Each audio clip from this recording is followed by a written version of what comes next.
نیوز پری چینل لیدونکو سلام ستړي مشه په موکړه دریو لاندو مهمو خبرونو ته طالبان وایي له افغان حکومت سره مو پر اوربند بحث روان دی.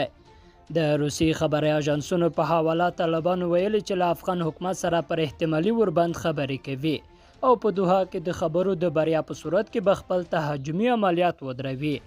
د طالبانو یو پلاوی په مسکو کې نن له یو شمېر رسنیو سره په خبرو کې د احتمالي اوربند پر موضوع د بحث او خبرو خبر ورکړی دی. د روسي خبري اژانسونو د راپورونو په حواله طالبانو په قطر کې د سولې د خبرو د بریا په صورت کې د خپلو تهاجمي بریدونو د توقف یادونه کړې او زیاتوي چې له افغان حکومت سره هم پر احتمالي اوربند بحثونه کیږي. طالبانو څو ورځې وړاندې د قطر په دوحه کې د افغان حکومت له پلاوي سره له اوږدې مودې ځنډېدلې د سولې مذاکرات بیا پیل کړي دي. تیرو شپږو میاشتو کې افغانستان د هوا له لارې 6,000 ټنه توکي بهر ته صادر کړي.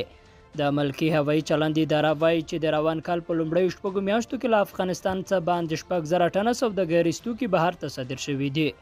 د دغه ادارې د ویاند په وینا دغه توکي له بېلابېلو هوایي شرکتونو الوتنو له لارې چین، سعودي، هند، امارات، ترکیه او کویټ ته لیږدول شوي دي.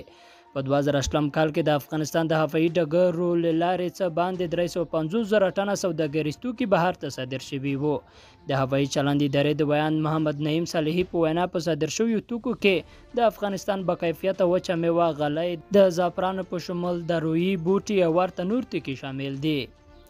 او ولسمشر غني د طالبانو لخوا د بریدونو زیاتوالي ته په اشاره ویلي چې مشروعیت د افغانستان له حکومت سره دی او په خبره یې دغه خاوره د ادارې ظرفیت لري.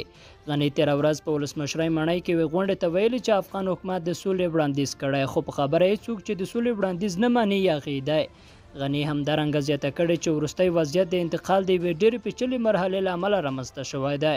نوموړي ویلي چې د افغانستان هیڅ یو اوسیدونکی باید وارخطا نشي. لیدونکو له ملتیا مننه، ښې چارې.